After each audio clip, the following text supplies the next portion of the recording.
안녕하세요. 제 이름은 이오키라고 합니다. 정말 큰일 날 뻔했던 제 이야기 좀 들어주세요. 3년. 제 세상의 색깔이 사라진 지 딱 그만큼의 시간이 흘렀습니다.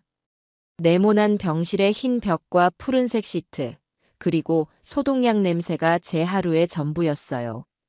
창밖으로 계절이 4번 바뀌는 동안에도 제 아들 재호는 단 한 번도 눈을 뜨지 못했습니다. 의사들은 희망을 버리라고 했지만 어미는 그리 쉽게 자식을 놓지 못하는 법이지요. 어머님, 잠시 눈 좀 붙이세요. 제가 재호 씨 곁에 있을게요. 오늘도 천사 같은 며느리 아영이는 제 손을 잡으며 말합니다. 저 아이를 보면 고맙다가도 미안해서 가슴이 미어져요. 한창 예쁠 나이에 남편 병수발을 들며 청춘을 다 보내고 있으니 제가 전생에 무슨 큰 죄를 지었나 싶었습니다. 주변 사람들은 모두 아영이를 칭찬했어요. 요즘 세상에 저런 효부가 없다며 재호는 복받은 놈이라고요. 네, 저도 그렇게 믿었습니다. 이 지옥 같은 현실 속에서 아영이는 제 유일한 버팀목이자 위안이었으니까요. 아니야, 내가 괜찮아. 너가 어제 한숨도 못 잤잖아. 어서 가서 좀 쉬어. 제 말에 아영이는 금방이라도 눈물을 쏟을 것처럼 눈시울을 붉혔습니다. 가냘픈 어깨를 보니 안쓰러운 마음에 저도 모르게 손을 뻗어 등을 토닥여 주었어요. 아영이는 제 품에 잠시 기댔다가 재호의 이마에 입을 맞추고는 병실을 나섰습니다. 여보, 금방 다녀올게요. 엄마 말씀 잘 듣고 있어요. 죽은 듯 누워있는 아들에게 속삭이는 목소리가 어찌나 애틋한지 제 눈가도 뜨거워졌습니다. 끽 문이 닫히고 복도를 따라 아영이의 발소리가 멀어졌습니다. 저는 텅 빈 병실에 감도는 정적 속에서 무거운 한숨을 내쉬었어요. 다시 반복될 지긋지긋한 하루가 시작되는 순간이었죠. 젖은 수건을 따뜻한 물에 적셔 아들의 굳은 팔다리를 닦아주기 시작했습니다. 이 온기라도 전해지면 혹시라도 아들의 신경이 돌아오지 않을까 하는 헛된 기대를 품으면서요. 재호야, 엄마야. 이놈아, 언제까지 잠만 잘 거야. 이제 그만 일어나. 응. 대답 없는 아들의 손을 주무르며 하소연을 늘어놓는 것은 저의 오랜 습관이었습니다. 그렇게 한참을 아들의 몸을 닦아주고 있을 때였어요. 슥. 아주 미세한 소리였습니다. 처음에는 제가 잘못 들었나 싶었죠. 침대 시트가 스치는 소리 같기도 했고 아들의 몸에서 난 소리 같기도 했습니다. 저는 하던 일을 멈추고 숨을 죽인 채 아들을 바라보았습니다. 역시나 아무런 미동도 없었어요. 긴 간병 생활에 신경이 예민해져 헛것을 들었나 보다 그리 생각하며 다시 수건을 집어들려는 순간이었습니다. 덜컥. 이번엔 분명했습니다. 침대 난간이 흔들리는 소리였어요.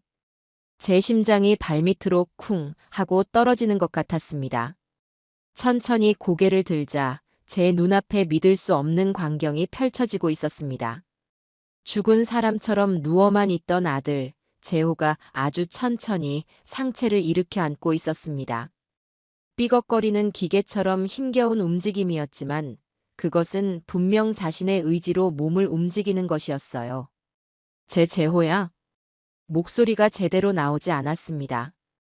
저는 너무 놀라 손에 들고 있던 물컵을 바닥에 떨어뜨렸습니다. 쨍그랑. 요란한 소리를 내며 물컵이 깨졌지만 아들은 아랑곳하지 않았습니다. 3년 만에 처음으로 아들이 제 눈을 똑바로 마주 보았습니다. 예전에 총기 가득한 눈은 아니었지만 초점 없이 허공을 헤매던 그 눈빛이 아니었어요. 분명한 의지가 담긴 살아있는 사람의 눈이었습니다. 저는 이것이 꿈인지 현실인지 분간할 수 없었습니다.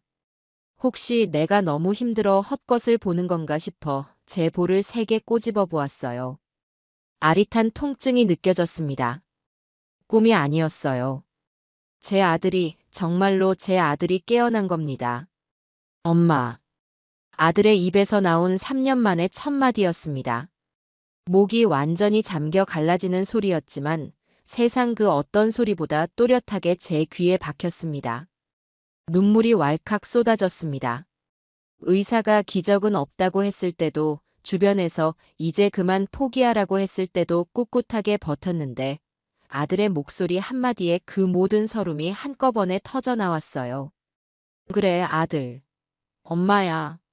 정신이 드는 거야? 세상에, 하느님 감사합니다.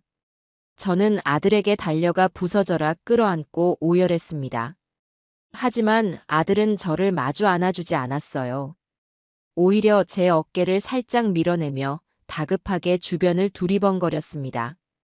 그리고는 제 눈을 똑바로 보며 믿을 수 없는 다음 말을 내뱉었습니다. 엄마, 주하영 갔어? 순간 제 몸의 모든 움직임이 멈췄습니다. 눈물도 숨도 심장 박동마저 멎는 것 같았어요. 3년 만에 깨어난 아들의 첫 질문이 자신의 안부도 제 걱정도 아닌 아내의 부재 확인이라니. 저는 뭔가 잘못됐다는 것을 직감했습니다. 아들의 눈빛에는 기쁨이나 안도가 아닌 불안과 다급함, 그리고 설명할 수 없는 분노가 서려 있었어요. 그래, 아영이는 방금 장 보러 나갔는데, 근데 재호야, 너 정말. 제 말이 채 끝나기도 전에 아들은 침대에서 완전히 몸을 일으켜 바닥에 내려섰습니다. 3년을 누워있던 사람이라고는 믿기지 않을 만큼 비틀거리면서도 꼿꼿하게 두 발로 섰습니다. 그리고는 링거대를 붙잡고 창가로 다가가 아영이가 나간 방향을 확인하고 나서야 길고 거친 숨을 내쉬었습니다. 다행이다. 저는 그저 멍하니 서서 아들의 기이한 행동을 바라볼 수밖에 없었습니다. 제 머릿속은 온통 혼란으로 가득 찼어요. 아들이 깨어난 것은 분명 기적이고 기뻐할 일이지만 이 상황은 제가 상상하던 모습과는 너무나도 달랐습니다. 재호야, 이게 대체 어떻게 된 거야? 너 정말 괜찮은 거니? 의사 불러야지. 제가 허둥지둥 인터폰을 향해 달려가려 하자 아들이 제 팔을 붙잡았습니다. 앙상하게 마른 손이었지만 그 악력은 엄청났습니다. 안 돼, 엄마. 아무도 부르면 안 돼. 특히 주하영, 그 여자가 알면 절대 안 돼요. 그게 무슨 소리야? 아영이가 알면 얼마나 기뻐하겠어. 너 깨어나기만 얼마나 기다렸는데. 제 말에 아들은 피식 하고 웃었습니다. 그 웃음에는 경멸과 분노가 뒤섞여 있었어요. 기뻐한다고? 엄마, 내가 지난 몇 주 동안 어떤 지옥을 겪었는지 알아요? 아들은 저를 부축해 의자에 앉히고는 자신의 침대맡에 주저앉아 충격적인 이야기를 털어놓기 시작했습니다. 몇 주 전 기적적으로 의식이 돌아왔다고 합니다. 하지만 몸은 아주 오랫동안 움직이지 않았다고 해요.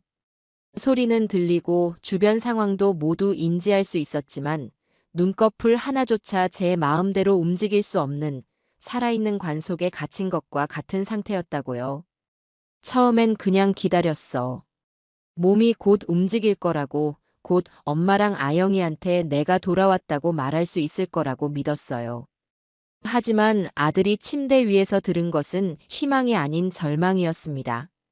제가 병실을 비운 사이 아영은 잠들어 있는 아들의 곁에서 다른 남자와 통화를 했습니다. 처음에는 회사 일 때문에 통화하는 줄 알았다고 해요. 하지만 통화 내용은 상상을 초월했습니다. 자기야, 나 지금 병원. 아, 지긋지긋해. 이 인간은 죽지도 않고 왜 숨만 붙어 있는지 몰라. 애교 섞인 목소리로 아영은 다른 남자에게 자신의 남편을 저주했습니다. 아들은 온몸에 피가 거꾸로 솟는 것 같았지만 할 수 있는 것은 아무것도 없었습니다. 그저 눈을 감고 모든 것을 듣고만 있어야 했죠. 그 남자가 박성준, 그 자식이었어. 내 하나뿐인 친구라고 믿었던 놈이요. 아영의 내연남은 아들의 가장 친한 친구이자 사업 파트너였습니다. 그 둘은 제 아들이 누워있는 병실에서 버젓이 애정행각을 벌이고 아들의 재산을 어떻게 나눠 가질지 계획을 세웠습니다. 아영은 아들이 아직 살아있음에도 불구하고 그의 주식과 부동산을 처분하기 위해 서류를 위조하고 아들의 도장을 몰래 찍었습니다.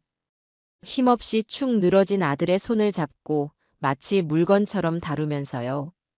엄마, 그 여자가 내 손을 잡고 도장을 찍을 때마다 나는 속으로 수천 번씩 소리를 질렀어. 안 된다고, 그만하라고. 하지만 내 목소리는 밖으로 나오지 않았어요. 그 여자는 내가 모든 걸 듣고 있다는 건 꿈에도 모른 채 내 귓가에 대고 이렇게 속삭였어. 여보, 이것만 정리되면 우리 빚도 다 갚고 당신 이름으로 좋은 일에도 기부할게. 하늘에서 보고 기뻐해줘. 라고. 저는 아들의 말을 듣는 내내 입을 다물 수 없었습니다. 제가 천사라고 믿었던 며느리의 실체는 악마 그 자체였습니다. 아들이 고통 속에서 모든 것을 듣고 있을 때 저는 그 악마의 손을 잡아주며 고맙다고 미안하다고 말했던 겁니다. 제 자신이 너무나 한심하고 원망스러워 견딜 수가 없었습니다. 그래서 기다렸어. 내가 섣불리 눈을 뜨면 저들이 날 정말로 죽일지도 모른다고 생각했어요. 증거도 없이 깨어나면 미친놈 취급만 받을 테니까. 그래서 엄마가 혼자 있을 때 아영이가 완전히 병실을 나간 것을 확인하고 움직인 거야. 엄마, 나 좀 도와줘. 저것들 전부 다 내 손으로 지옥에 쳐넣어야겠어. 아들은 제 앞에 무릎을 꿇고 애원했습니다. 그의 눈에서는 피눈물이 흐르는 것 같았어요. 3년간의 기다림 끝에 찾아온 기적은 더 끔찍한 지옥의 서막을 알리는 신호탄이었습니다. 제 아들의 고통과 제 어리석었던 믿음, 그리고 저 악마 같은 며느리를 향한 분노가 뒤섞여 제 온몸을 불태우기 시작했습니다. 눈물이 멎고 그 자리에는 차가운 결심만이 남았습니다. 이건 더 이상 간병이 아니에요. 지금부터 이건 전쟁입니다. 제 아들이 그 악마 같은 며느리가 나간 것을 확인하고서야 안도의 한숨을 내쉬었습니다. 저는 산산조각 난 유리와 바닥에 흥건한 물, 그리고 3년 만에 두 발로 땅을 딛고 서 있는 아들을 번갈아 보며 정신을 차리려 애썼어요. 지금은 울고 있을 때가 아니었습니다. 아영이가, 아니 그 여자가 언제 돌아올지 몰랐으니까요. 엄마, 일단 빨리 이거 치워야 해요. 재호가 다급하게 말하며 비틀거리는 몸으로 저를 도우려 했습니다. 저는 황급히 아들을 다시 침대에 앉혔습니다. 너는 가만히 있어. 아직 몸도 성치 않은데. 이건 엄마가 할게. 저는 떨리는 손으로 빗자루와 쓰레받기를 찾아 깨진 유리 조각들을 쓸어 담았습니다. 심장이 방망이질을 쳤어요.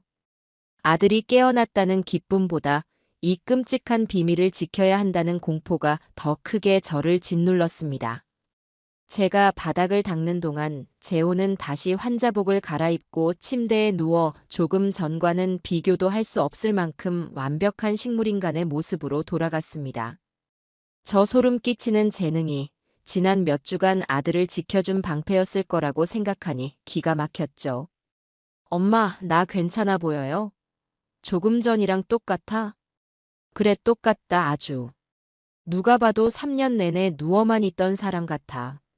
저는 마른 걸레로 바닥의 물기를 완전히 닦아낸 뒤 쓰레기를 병원 복도 끝에 있는 쓰레기통에 버리고 돌아왔습니다. 모든 증거를 인멸하고 나니 겨우 숨이 트이는 것 같았어요.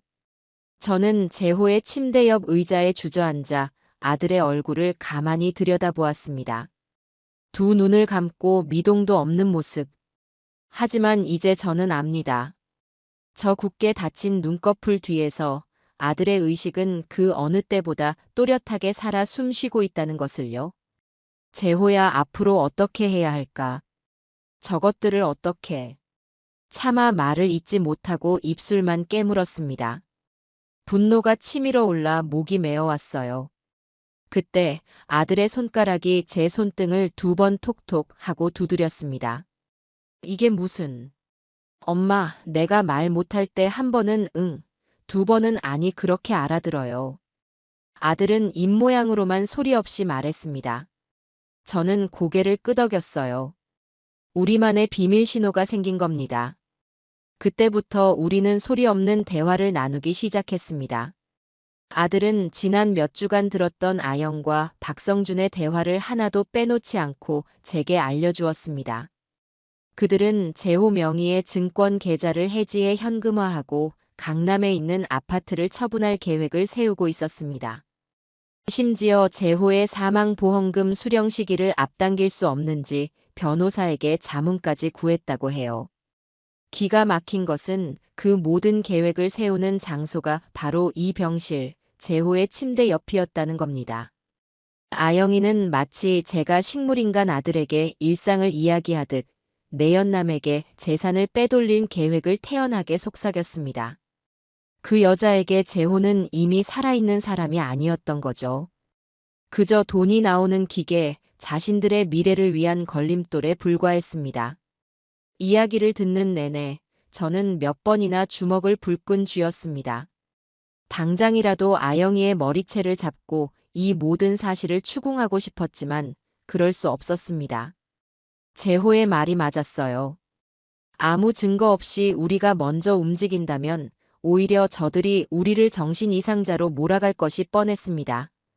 아영이는 세상 사람들에게 천사로 알려져 있으니까요. 제 말을 믿어줄 사람은 아무도 없을 겁니다. 엄마, 저것들 우리 회사까지 노리고 있어요. 성준이 그 자식이 임시 대표를 맡은 뒤로 회사 자금을 조금씩 빼돌리고 있었어.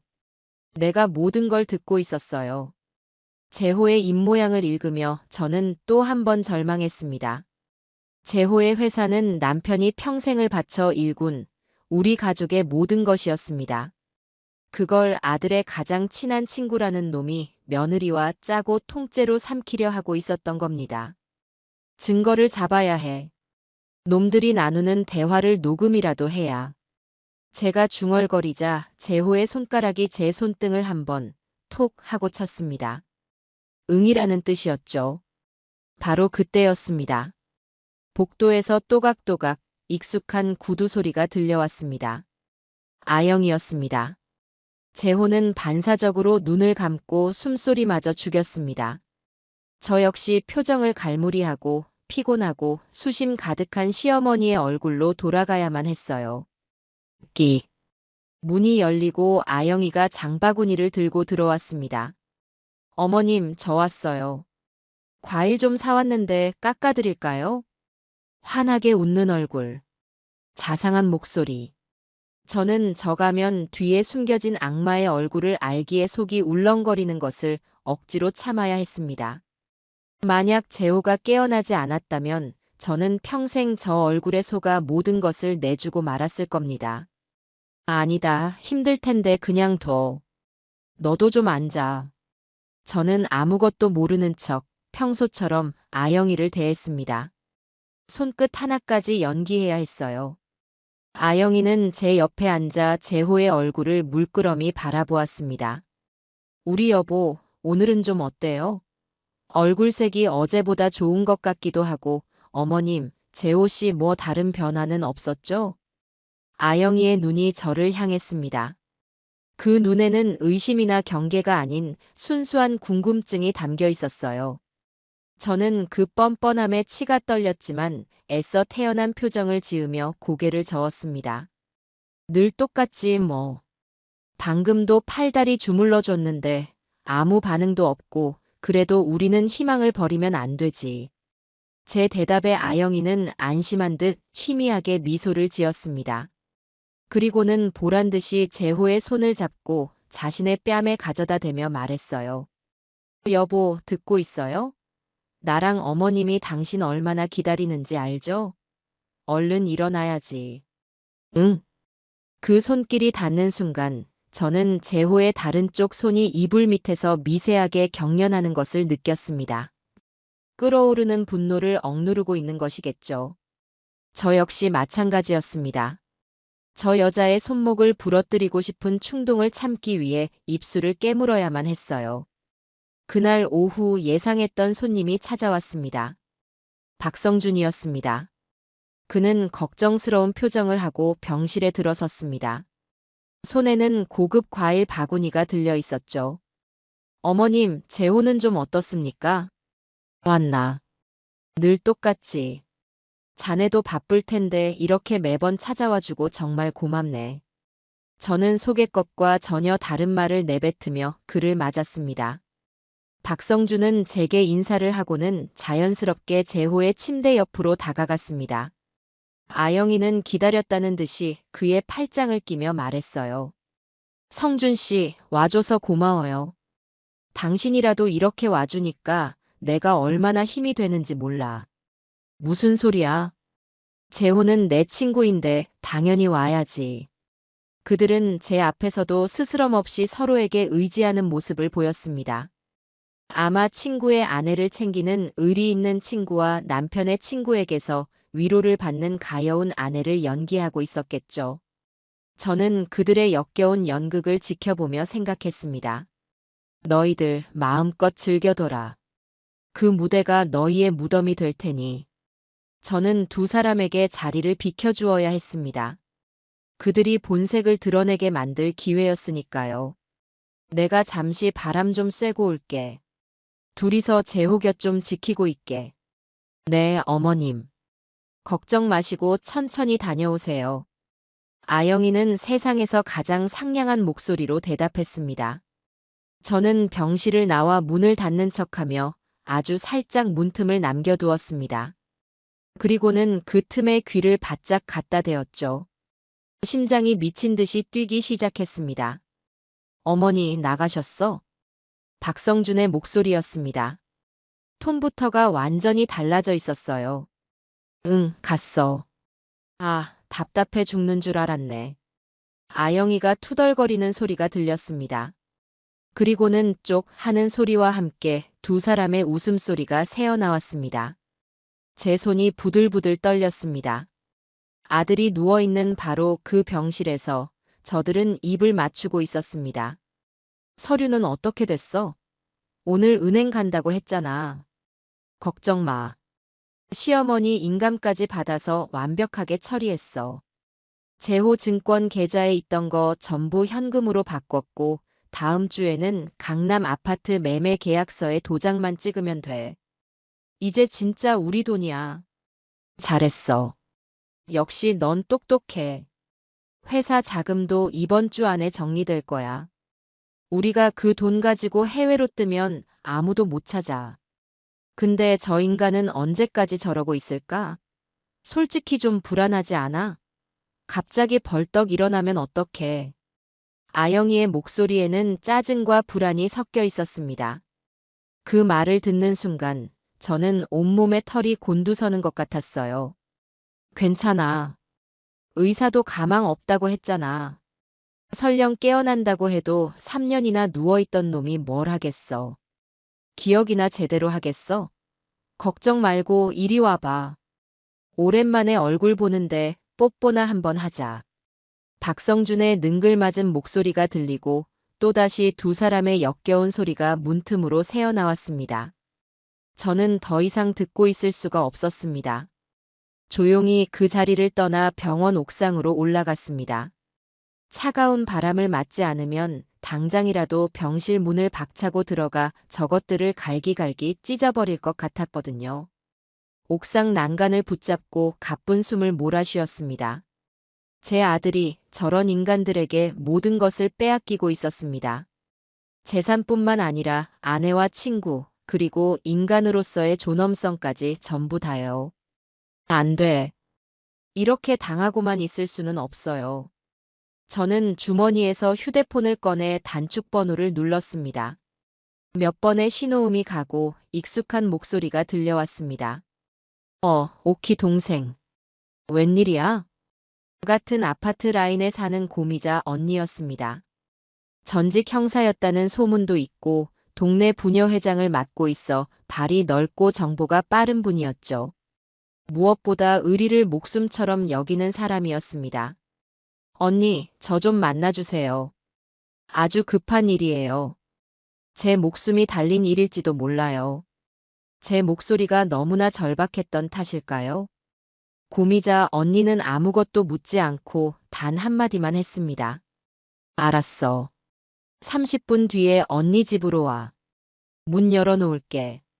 전화가 끊어지고 저는 결심했습니다.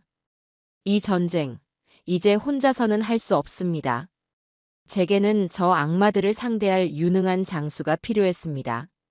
고미자 언니라면 분명 이 지옥에서 저와 제 아들을 구해줄 방법을 찾아줄 겁니다. 저는 차갑게 식은 얼굴을 하고 옥상을 내려왔습니다. 병실로 돌아가자 아영과 박성주는 아무 일도 없었다는 듯이 걱정스러운 표정으로 저를 맞았습니다. 저는 그들의 위선적인 얼굴을 보며 속으로 다짐했습니다. 그래, 마음껏 웃어둬라. 너희가 웃을 수 있는 날도 이제 얼마 남지 않았으니까. 고미자 언니의 집 현관문은 약속대로 열려 있었습니다. 저는 초인종을 누를 겨를도 없이 안으로 들어섰어요. 언니는 식탁에 앉아 저를 기다리고 있었습니다. 테이블 위에는 따뜻한 대추차 2잔이 놓여 있었죠. 저는 언니의 얼굴을 보자마자 참고 있던 눈물을 터뜨리고 말았습니다. 언니, 저 어떡해요? 저 정말 어떻게 해야 할지 모르겠어요. 언니는 아무 말 없이 저를 안아등을 토닥여 주었습니다. 한참을 그렇게 울고 나서야 저는 겨우 마음을 추스르고 식탁 의자에 앉을 수 있었습니다. 자, 이거부터 마셔. 마음 좀 진정시키고 처음부터 끝까지. 하나도 빼놓지 말고 다 얘기해봐. 저는 떨리는 목소리로 지난 며칠간 겪었던 모든 일을 털어놓았습니다. 3년 만에 깨어난 아들, 아들이 들었던 며느리와 친구의 배신, 그리고 방금 전 병실에서 제가 직접 들었던 그들의 끔찍한 대화까지. 이야기를 하는 동안 고미자 언니의 표정은 점점 더 굳어져 갔습니다. 다 듣고 난 언니는 주먹으로 식탁을 내리쳤습니다. 이런 인간 말종만도 못한 것들. 아니, 짐승도 지 새끼는 건드리지 않아. 어떻게 사람이 그럴 수가 있어. 언니는 제 일처럼 분노해 주었습니다. 그 모습에 저는 다시 한번 울컥했지만 이제는 울 때가 아니라는 것을 알았죠. 언니, 저 사람들이 제호 재산을 전부 빼돌리고 있어요. 제가 어떻게든 막아야 하는데 방법이 없어요. 제가 가진 건 아무것도 없어요. 아니, 동생. 왜 가진 게 없어? 가장 강력한 증인이 있잖아. 바로 네 아들. 하지만 재호는 아직 몸을 제대로 움직이지도 못해요. 그리고 저들이 눈을 시퍼렇게 뜨고 감시하고 있는데 재호가 깨어났다는 걸 알리면 알리지 말아야지. 당연히. 고미자 언니의 눈이 날카롭게 빛났습니다. 예사로운 동네 아주머니의 눈빛이 아니었어요. 예리한 칼날처럼 사건의 핵심을 꿰뚫어보는 듯한 눈이었습니다. 이건 단순한 불륜이나 재산 다툼이 아니야. 명백한 사기, 횡령, 그리고 사문서 위조까지 결합된 지능 범죄라고. 감정적으로 대응해서는 절대 못 이겨. 철저하게 증거를 모아서 법으로 저것들을 완벽하게 무너뜨려야 해. 언니의 말에 저는 정신이 번쩍 들었습니다. 맞아요. 제가 지금 해야 할 일은 분노하거나 슬퍼하는 것이 아니었습니다. 증거라니요? 어떤 증거를 말하는 거예요? 일단 그 작자들이 나누는 대화를 전부 녹음해야 해. 그리고 재산을 빼돌리는 구체적인 정황, 예를 들면 계약서나 계좌 이체 내역 같은 것들을 확보해야 하고, 가장 중요한 건 며느리가 네 아들 도장을 함부로 사용했다는 걸 입증하는 거야. 하지만 그 모든 걸 어떻게? 걱정 마. 내가 있잖아. 고미자 언니는 자리에서 일어나 방으로 들어가더니 작은 상자 하나를 들고 나왔습니다. 상자 안에는 제가 영화에서나 보던 온갖 종류의 소형 녹음기와 카메라가 들어 있었습니다. 이게 다 뭐예요, 언니? 내 취미 생활 용품들. 세상에 믿을 놈 하나 없어서 내 몸은 내가 지키자는 주의거든. 언니는 씩 웃으며 단추 모양의 카메라와 볼펜 모양의 녹음기 사용법을 제게 알려주었습니다. 그리고는 제게 신신당부했어요. 동생, 지금부터 동생은 연기를 해야 해. 아무것도 모르는 순진하고 어리석은 시어머니 연기. 며느리가 하자는 대로 다 해주고 돈이 필요하다고 하면 군소리 없이 내줘. 저것들이 방심하게 만들어야 해. 경계심을 완전히 풀고 병실을 저희들 안방처럼 편하게 드나들게 만들어야 더 많은 증거를 잡을 수 있어. 저는 언니의 말에 고개를 끄덕였습니다. 연기라니. 평생을 진심으로만 살아온 제게는 너무나 어려운 일이었지만 아들을 위해서라면 악마라도 될 수 있었습니다. 그리고 아들한테도 전해. 지금처럼만 하라고. 절대 저것들 앞에서 눈을 뜨거나 움직여서는 안 된다고. 연기가 완벽할수록 복수는 더 짜릿해질 거라고 말이야. 저는 고미자 언니에게 받은 무기들을 가방 깊숙이 숨기고 병원으로 돌아왔습니다. 병실에 들어서자 아영이가 걱정스러운 얼굴로 저를 맞았습니다. 어머님, 어디 아프세요? 안색이 너무 안 좋으세요. 저는 언니의 말을 떠올리며 금방이라도 쓰러질 것처럼 비틀거리는 연기를 했습니다. 아무래도 몸살이 오려나 보다. 요즘 신경을 너무 썼더니 아가, 오늘 밤은 너가 재호 곁을 좀 지켜주면 안 될까? 난 집에 가서 좀 쉬어야 할 것 같아. 제 말에 아영이의 얼굴에 순간적으로 화색이 도는 것을 저는 놓치지 않았습니다. 물론 그녀는 금세 표정을 바꾸고 걱정스러운 목소리로 말했죠. 그럼요, 어머님. 당연히 제가 있어야죠. 어서 들어가서 푹 쉬세요. 재호 씨 걱정은 조금도 마시고요. 저는 못 이기는 척 고개를 끄덕이고 병실을 나섰습니다. 아영이에게 등을 보이는 순간 제 입가에는 차가운 미소가 걸렸습니다. 그래, 오늘 밤 너희에게 아주 좋은 선물을 주마. 집으로 돌아온 저는 곧장 다시 병원으로 향했습니다. 물론 아영이가 있는 병실이 아닌 다른 곳이었죠.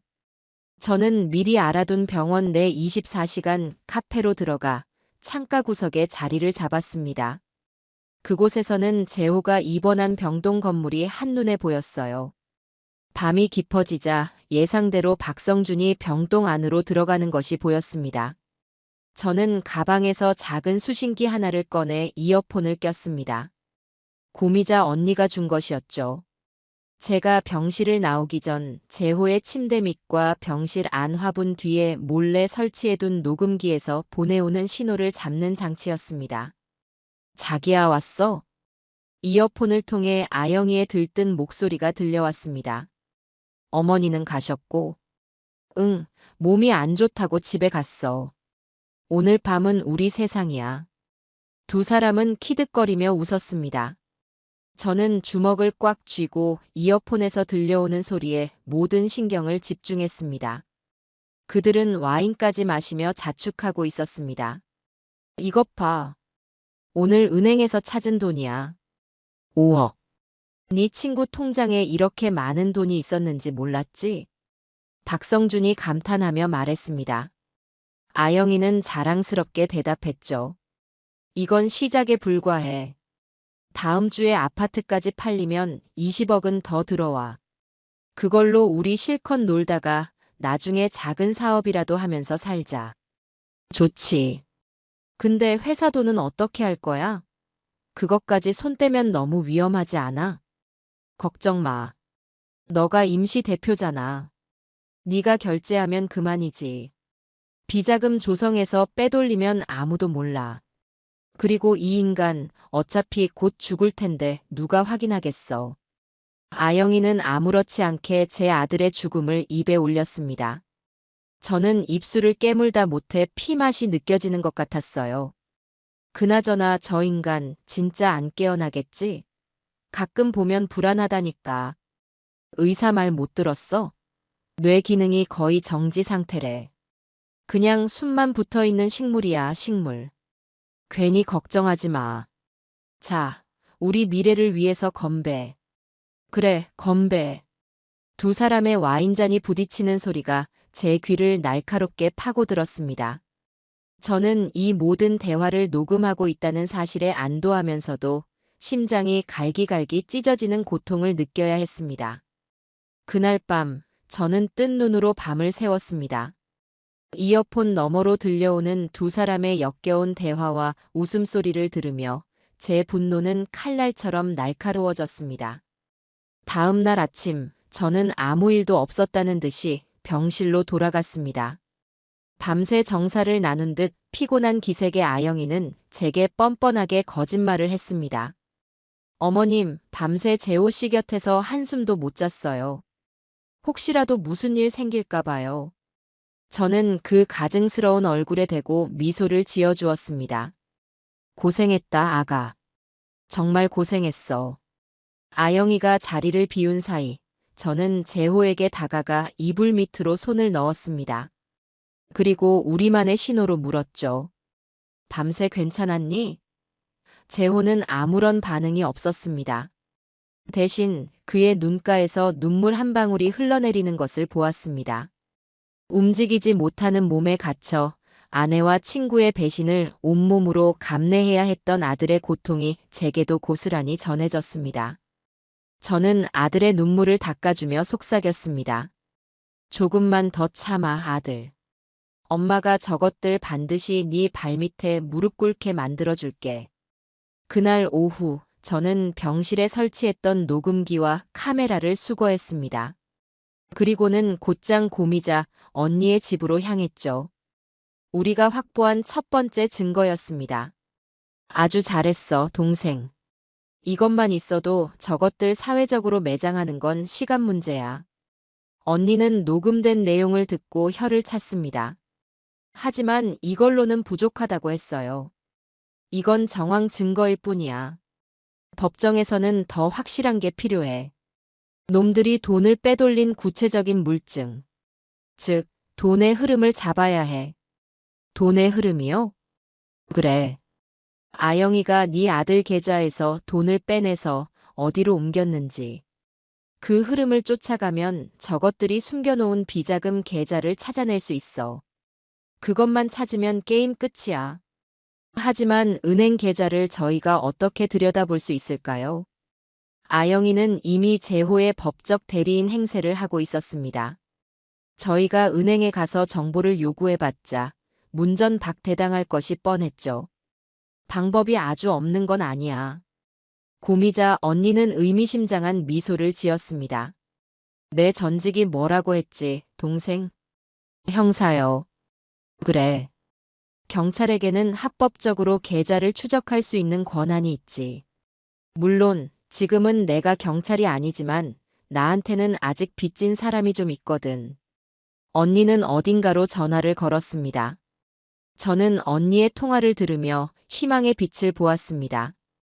어둡고 긴 터널의 끝에서 아주 희미하지만 분명한 빛이 보이기 시작했어요. 우리의 반격은 이제부터 시작이었습니다. 고미자 언니의 전화 한 통은 놀라운 결과를 가져왔습니다. 언니의 후배라는 현직 형사가 금융 사기 사건 참고라는 명목으로 아영과 박성준의 최근 금융거래 내역을 비공식적으로 조회해 준 것이죠. 물론 불법적인 일이었지만 언니는 급할 땐 가끔 신호 위반도 해야 길을 빨리 가는 법이라며 저를 안심시켰습니다. 며칠 뒤 우리는 언니의 집에서 조회 결과를 받아볼 수 있었습니다. 서류에는 수많은 숫자와 이름들이 빼곡히 적혀 있었어요. 저는 봐도 뭐가 뭔지 알 수 없었지만 언니는 매서운 눈으로 서류를 훑어보더니 이내 한숨을 내쉬었습니다. 이것 봐, 이 여우 같은 것. 돈을 여러 사람 명의의 계좌로 쪼개서 보냈어. 전형적인 자금 세탁 수법이야. 추적을 피하려고 머리를 쓴 거지. 아영이는 재호의 계좌에서 빼낸 수억 원의 돈을 대여섯 개의 다른 계좌로 나누어 송금했습니다. 그 계좌들의 명의는 모두 아영이의 먼 친척이거나 지금은 연락이 끊긴 옛 친구들의 것이었어요. 아마 명의만 빌려주고 수수료를 챙겼겠죠. 하지만 꼬리가 길면 잡히는 법이지. 이 계좌들로 들어간 돈이 결국엔 한 곳으로 모이고 있어. 언니의 손가락이 서류의 한 부분을 가리켰습니다. 주 아르도스라는 이름의 법인 계좌였습니다. 낯선 이름의 회사였어요. 이 회사는 뭐죠, 언니? 페이퍼 컴퍼니. 즉, 유령 회사야. 저것들이 돈을 숨기기 위해 만든 가짜 회사지. 대표는 박성준으로 되어 있지만 실소유주는 주하영일 거야. 저는 기가 막혀 말을 잃었습니다. 저 어린 것이 어떻게 저렇게 치밀하고 악랄한 계획을 세울 수 있었을까요? 평소 책 한 권 읽지 않고 쇼핑과 드라마에만 빠져 살던 모습은 모두 연기였던 겁니다. 자, 이제 우리의 목표는 정해졌어. 저 유령 회사를 치는 거야. 저 회사의 자금 흐름만 확보하면 저것들이 빼돌린 돈의 규모와 사용처를 전부 밝혀낼 수 있어. 하지만 어떻게? 박성준을 이용해야지. 고미자 언니의 눈이 다시 한번 빛났습니다. 저런 놈들은 의리가 없어. 자기 살 길을 위해서라면 언제든 서로를 배신하게 되어 있지. 우리가 그 배신의 판을 깔아주면 되는 거야. 언니의 작전은 이랬습니다. 먼저 제가 박성준에게 개인적으로 연락을 하는 겁니다. 그리고는 우리 제호 회사, 자네가 임시로 맡은 뒤로 실적이 영 좋지 않다던데 내가 아는 유능한 경영인에게 잠시 맡기는 게 어떻겠냐며 운을 띄우는 것이죠. 박성준은 당연히 길길이 날뛰며 반대할 겁니다. 자신의 돈줄이 끊길 위기니까요. 그때 제가 결정적인 한마디를 던지는 겁니다. 사실은 아영이가 먼저 나한테 부탁한 일이야. 자네 혼자서는 버거운 것 같다고 전문가의 도움이 필요할 것 같다고 하더군. 그 말을 들으면 박성준은 주하영이 자기를 배신하고 회사를 통째로 삼키려 한다고 의심하게 될 거야. 둘 사이에 불신의 씨앗이 심어지는 거지. 저는 언니의 계획에 감탄했습니다. 정말 완벽한 이관계였어요. 저는 그날 바로 박성준에게 전화를 걸었습니다. 언니가 짜준 각본대로 저는 불안하고 무지한 시어머니를 연기했습니다. 박 이사. 다름이 아니라 우리 제호 회사 말일세. 요즘 많이 어렵다는 소문이 들리던데 사실인가? 수화기 너머의 박성준은 잠시 당황하는 듯 했지만 이내 아무렇지 않은 척 대답했습니다. 아닙니다, 어머님. 누가 그런 말씀을 드렸는지 모르겠지만 회사 운영은 아주 잘 되고 있습니다. 걱정 마십시오. 그런가 하긴 자네가 얼마나 유능한데. 그런데 사실은 아영이가 나한테 그러더군. 자네 혼자 너무 힘들어 보인다고. 그래서 내가 아는 사람 중에 아주 유능한 경영인이 있는데 그 사람한테 잠시만 회사를 맡겨보는 게 어떻겠냐고 아영이도 그게 좋겠다고 하던데. 제 말이 끝나자 수화기 너머에서는 한동안 침묵이 흘렀습니다. 박성준이 지금 어떤 표정을 짓고 있을지 눈에 선했어요. 주하영 씨가 그랬다고요? 저 혼자서는 버겁다고요? 목소리가 아까와는 다르게 차갑게 가라앉아 있었습니다. 미끼를 문 것이죠. 그래. 자네 부담 덜어주려고 그런 거겠지. 아무튼 내가 그분이랑 한번 이야기해 볼 테니 그렇게 할게.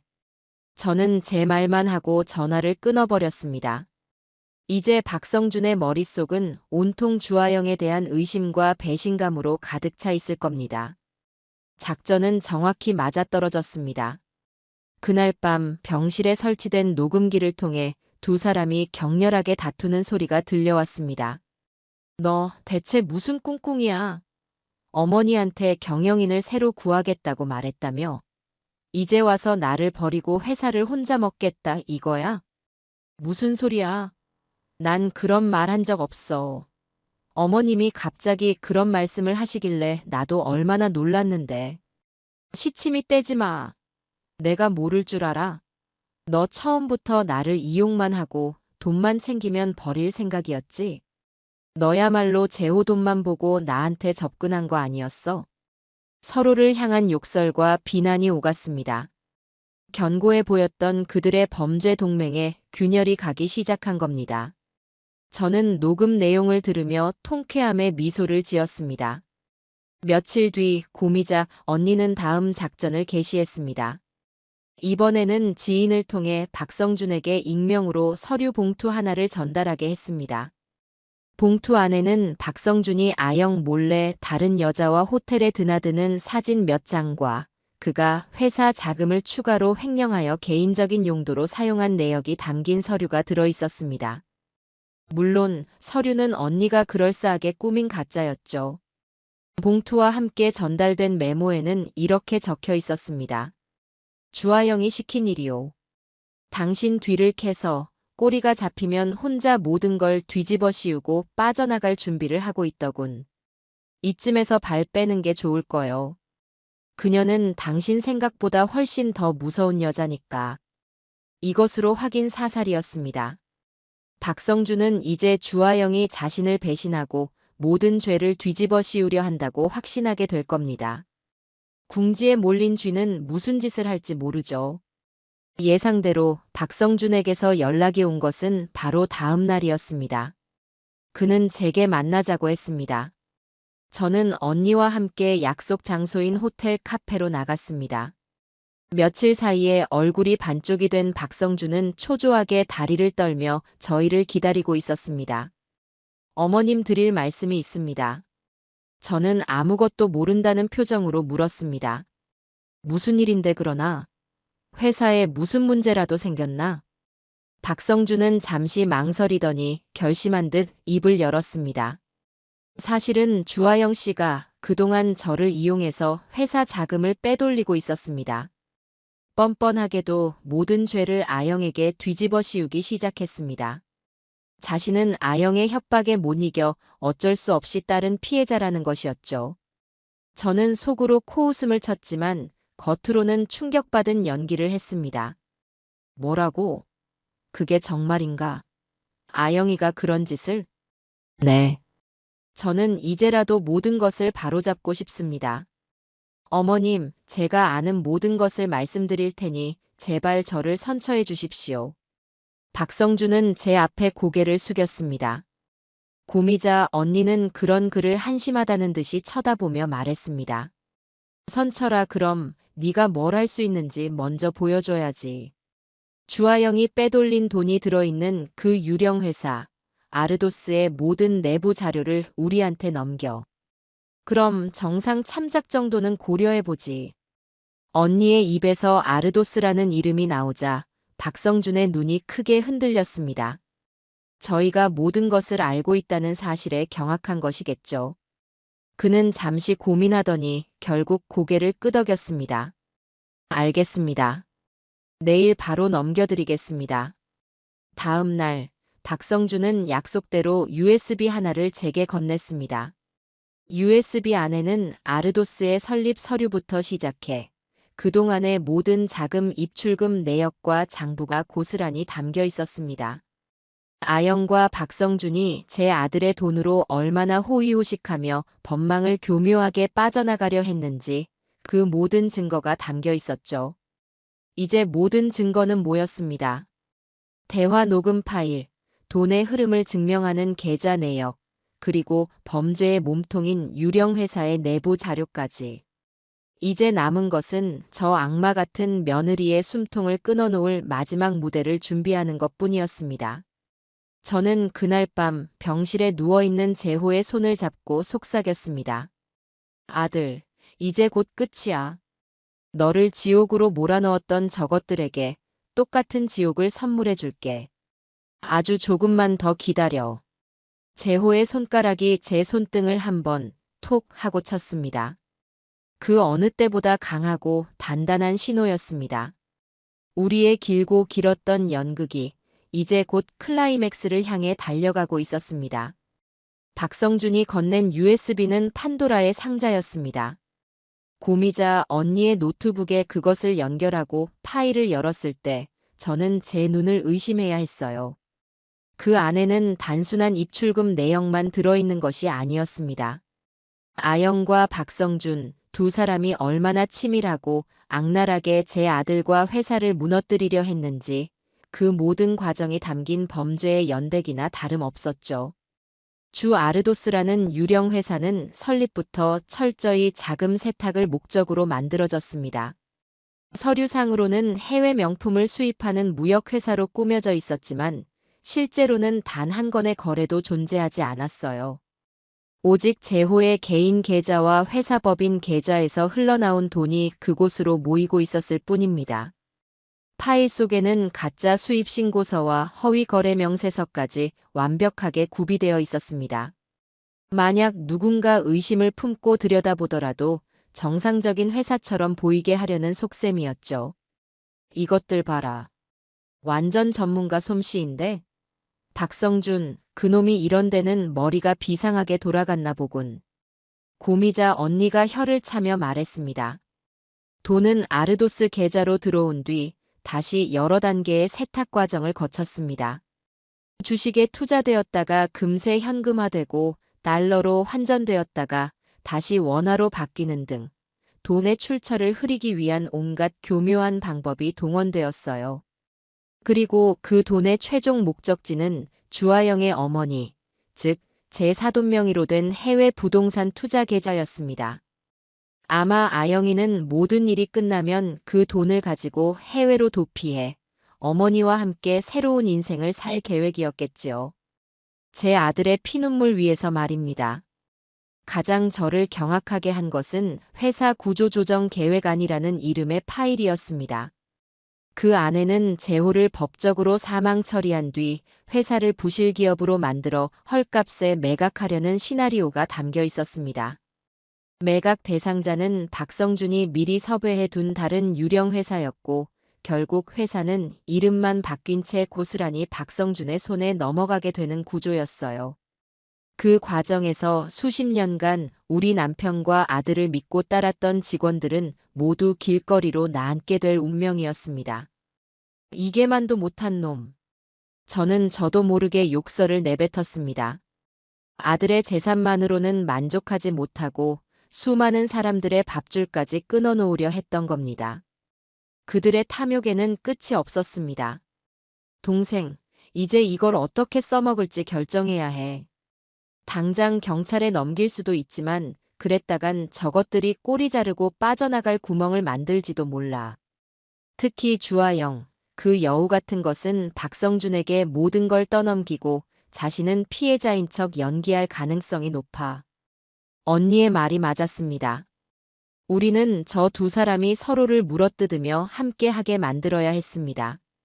한 명이라도 빠져나가게 둘 수는 없었어요. 그럼 어떻게 해야 하죠? 마지막 무대를 준비해야지. 저것들이 이 모든 증거 앞에서 스스로 죄를 자백하게 만들 완벽한 무대. 그리고 그 무대의 주인공은 바로 네 아들, 재호가 되어야 해. 그날 이후 저의 연기는 한층 더 깊어졌습니다. 저는 박성준이 넘겨준 자료를 통해 아영이가 언제, 어디서, 얼마를 빼돌렸는지 모두 알고 있었지만 병실에서는 아무것도 모르는 바보 시어머니 행세를 계속했습니다. 아영이가 어머님, 재호 씨 병원비가 또 많이 나왔네요 라며 돈 이야기를 꺼낼 때마다 저는 군소리 없이 지갑을 열었습니다. 이미 제 돈이 아닌 제 아들의 돈으로 생색을 내고 있다는 걸 알면서도 말이죠. 그래, 우리 아들 살리는 일인데 돈이 문제겠니? 얼마든지 가져다 쓰렴. 다 너만 믿는다, 아가. 제 말에 아영이는 감격한 듯한 표정을 지었습니다. 아마 속으로는 이 늙은이, 구슬리기는 정말 쉽네라며 저를 비웃고 있었겠죠. 저는 아영이가 병실을 비운 틈을 타 재호에게 모든 상황을 전달했습니다. 소리 없는 입모양과 손가락 신호로 우리는 누구보다 긴밀하게 소통했어요. 재호는 제가 들려주는 이야기에 분노하면서도 고미자 언니의 계획을 듣고는 차분하게 고개를 끄덕였습니다. 아들의 눈빛은 예전처럼 분노로만 가득 차 있지 않았습니다. 차갑고 냉철한 사냥을 앞둔 맹수의 눈빛이 되어 있었어요. 우리의 마지막 무대를 위해 저는 가장 중요한 미끼를 던져야 했습니다. 바로 존엄사 카드였죠. 그것은 제게도 너무나 고통스러운 연기였습니다. 아들이 멀쩡히 깨어 있다는 걸 알면서 아들을 포기하는 엄마 역할을 해야 했으니까요. 어느 날 저녁, 저는 아영이 앞에서 일부러 병원 의사가 작성한 재호의 진료 기록을 들여다보며 길게 한숨을 쉬었습니다. 아가 의사 선생님이 그러시더구나. 이제 재호는 더 이상 가망이 없다고. 제 말에 아영이는 기다렸다는 듯이 눈물을 글썽이며 제 손을 잡았습니다. 어머님, 그런 약한 말씀 마세요. 재호 씨, 꼭 일어날 거예요. 아니야, 나도 이제는 알아. 3년이야, 3년. 저렇게 기계에 의지해서 숨만 붙어 있는 게 과연 재호를 위한 일일까? 이젠 우리 아들 편하게 놓아주어야 할까봐. 저는 손으로 얼굴을 가리고 우는 연기를 했습니다. 어깨를 들썩이며 서럽게 우는 제 모습에 아영이는 당황하면서도 내심 기뻐하는 기색을 숨기지 못했습니다. 어머님, 그게 무슨 말씀이세요? 놓아주다니요? 존엄사 말이다. 요즘은 법적으로도 가능하다고 하더구나. 재호가 저렇게 고통받는 걸 이 어미는 더는 볼 수가 없어. 의사 선생님하고 상담이라도 한번 받아봐야겠다. 제 입에서 존엄사라는 단어가 나오자 아영이의 눈이 반짝 빛나는 것을 저는 똑똑히 보았습니다. 자신이 직접 손을 쓰지 않아도 제가 알아서 아들을 정리해주겠다니 얼마나 기뻤을까요? 어머님 마음은 아프지만 어머님 결정이 그렇다면 저도 따를게요. 재호 씨를 가장 사랑하는 건 어머님이시잖아요. 역겨운 위선이었습니다. 저는 속으로 욕을 삼키며 아영의 손을 마주 잡았습니다. 그래, 너라도 내 마음을 알아주니 고맙다. 이 일은 우리 둘만 알고 있자. 괜히 친척들 알면 시끄러워지니까. 네, 어머님. 그렇게 할게요. 미끼는 성공적으로 던져졌습니다. 아영이는 이제 제가 재호를 포기했다고 굳게 믿게 될 겁니다. 그리고 자신들의 계획을 마무리하기 위해 더욱 대담하게 움직이겠죠. 그날 밤 병실 녹음기에는 아영이가 박성준에게 흥분해서 전화하는 내용이 고스란히 담겼습니다. 자기야, 대박이야. 시어머니가 먼저 재호 존엄사 시키겠대. 이제 우리한테 방해될 건 아무것도 없어. 정말이야? 이야, 하늘이 우리를 돕는구나. 그럼 우리 계획대로 다음 주에 뜨는 거 문제 없겠네. 당연하지. 이제 저 늙은이 눈치 볼 필요도 없어. 남은 돈 싹 정리하고 회사 넘기는 서류의 도장만 받으면 끝이야. 저는 녹음 내용을 들으며 차갑게 웃었습니다. 그래, 마음껏 기뻐해라. 너희가 날아오를 하늘은 없어. 추락할 지옥만 있을 뿐이지. 며칠 뒤 저는 마지막 연기를 위해 아영이를 불렀습니다. 아가, 내가 변호사랑 상담을 하고 왔는데 재호 명의로 된 재산을 일부 정리해서 재호 이름으로 좋은 재단에 기부를 좀 해야겠다고 하더구나. 그래야 나중에 세금 문제도 없고 깔끔하다고. 물론 전부 거짓말이었습니다. 아영이의 반응을 떠보기 위한 미끼였죠. 제 아들의 돈을 단 한 푼이라도 다른 곳에 쓰는 것을 저 악마 같은 여자가 가만히 보고 있을 리 없었으니까요. 예상대로 아영이는 얼굴이 굳어지며 저를 말렸습니다. 기부요? 어머님, 지금 그게 무슨 말씀이세요? 그 돈은 다 재호 씨가 힘들게 번 돈이고 앞으로 재호 씨 병원비로 들어갈 돈이에요. 그걸 왜 함부로 기부해요? 병원비는 충분히 남겨둘 거야. 재호 마지막 가는 길, 좋은 이름이라도 남겨주고 싶은 어미 마음이다. 너도 이해해 줄 거지? 안 돼요. 절대 안 돼요. 그 돈은 한 푼도 못 써요. 그건 재호 씨 돈이기도 하지만 법적인 아내인 제 돈이기도 하다고요. 아영이는 흥분해서 자기도 모르게 본심을 내뱉고 말았습니다. 저는 기다렸다는 듯이 슬픈 표정을 지으며 말했습니다. 아가, 너 어떻게 그런 말을 할 수 있니? 난 다 재호를 위해서 그러는 건데. 네가 그렇게 반대하니 내 마음이 아프구나. 알았다. 그럼 기부는 없던 걸로 하자. 대신 네가 재산 관리를 어떻게 하고 있는지 나한테 전부 보여주렴. 하도 주변에서 말이 많아서 나도 확인은 한번 해봐야겠다. 제 말에 아영이의 얼굴이 새하얗게 질렸습니다. 재산 내역을 보여달라는 것은 그녀에게 사형 선고나 다름없었을 테니까요. 어머님 그건. 왜? 못 보여줄 거라도 있는 게냐? 설마 너 나 몰래 재호 돈에 손대기라도 한 거야? 저는 일부러 아영이를 거세게 몰아붙였습니다. 궁지에 몰린 아영이는 눈물을 터뜨리며 제 바짓가랑이를 붙잡았습니다.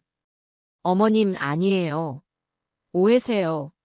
제가 어떻게 그런 짓을 해요? 저는 정말 재호 씨만 보고 흑흑. 그럼 증명해 보여.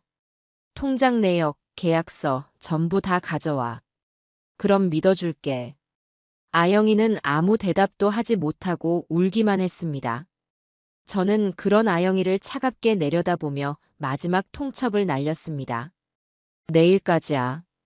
내일까지 모든 서류를 가져오지 않으면 내가 직접 변호사 데리고 은행이랑 회사 찾아갈 줄 알아. 그때는 너 이렇게 울어서 해결 안 될 거다. 저는 그 말을 남기고 병실을 나왔습니다. 이제 아영이는 선택의 기로에 놓였을 겁니다. 모든 것을 들키고 몰락하느냐 아니면 마지막 발악을 하느냐. 저 여자의 성격상 분명 후자를 택하겠죠. 그리고 그것이 바로 우리가 파놓은 함정의 마지막 입구였습니다. 제가 마지막 통첩을 날린 이후 아영이는 완전히 궁지에 몰렸습니다. 그날 밤 병실 녹음기에는 아영이와 박성준이 서로를 탓하며 절망적으로 싸우는 소리가 가득했습니다. 너 때문이야. 네가 일 처리를 어떻게 했길래 어머니가 의심을 하셔. 나 때문이라고. 너야말로 쓸데없이 명품 사들이고 돈을 펑펑 써대니까 소문이 난 거 아니야. 꼬리가 길면 잡힌다고 내가 몇 번을 말했어. 이제 와서 남 탓하지 마. 그래서 이제 어쩔 건데? 내일 모레가 출국인데 여기서 모든 게 끝장나게 생겼잖아. 두 사람의 고성과 비명이 오갔습니다. 한때는 완벽한 범죄 파트너였던 그들은 이제 서로의 목에 칼을 겨누는 원수가 되어 있었습니다. 저는 그들의 자멸을 지켜보며 다음 단계를 준비했습니다. 다음 날 아침, 저는 아영이에게 전화를 걸었습니다. 목소리는 최대한 부드럽게 하지만 단호하게 말했죠. 아가, 서류는 준비됐니? 오늘 오후에 변호사랑 같이 병원으로 가마. 수화기 너머의 아영이는 잠시 말이 없었습니다. 그러더니 떨리는 목소리로 대답했어요. 네, 어머님. 준비했어요. 그런데 그 전에 저희끼리 먼저 만나서 이야기하면 안 될까요? 변호사님까지 오시는 건 좀. 왜? 껄끄러운 거라도 있는 게냐? 아니에요. 절대 그런 게 아니라 그냥 가족끼리 조용히 해결하고 싶어서요. 오늘 저녁에 집에서 뵙고 전부 다 말씀드릴게요. 제가 저녁 식사 준비해 놓을게요. 집이라는 말에 저는 속으로 미소를 지었습니다. 병원에는 다른 눈들이 많으니 자신들에게 익숙하고 안전한 장소에서 저를 구슬리거나 협박할 생각인 거겠죠. 완벽한 시나리오였습니다. 그래, 알겠다. 그럼 오늘 저녁 7시에 집으로 가지. 전화를 끊고 저는 곧바로 고미자 언니에게 연락했습니다. 언니, 미끼를 물었어요. 오늘 저녁에 집에서 보자고 하네요. 잘 됐군. 그럼 우리도 마지막 손님들을 초대해야지. 동생, 오늘 저녁은 아주 시끄럽고 화려한 파티가 될 거야. 그날 오후 저는 재호의 병실을 찾아 마지막 작전 지시를 내렸습니다. 재호는 그동안 제가 몰래 가져다 준 영양식과 간이 운동기구 덕분에 3년을 누워있던 사람이라고는 믿기지 않을 정도로 기력을 회복한 상태였습니다. 물론 아영이 앞에서는 여전히 손가락 하나 까딱 못하는 환자였지만요. 아들, 오늘 밤이야. 오늘 밤 이 모든 지긋지긋한 연극이 끝날 거야. 준비됐지? 재호는 말없이 제 손을 힘껏 잡았습니다. 그 강한 악력에서 아들의 굳은 결의가 느껴졌습니다. 저녁 7시. 저는 고미자 언니와 함께 재호와 아영이의 신혼집이었던 아파트로 향했습니다. 언니는 친한 이모 역할을 맡아 제 옆을 지켰습니다. 초인종을 누르자 아영이가 애써 미소를 지으며 저희를 맞았습니다. 하지만 그 눈은 불안감으로 심하게 흔들리고 있었죠.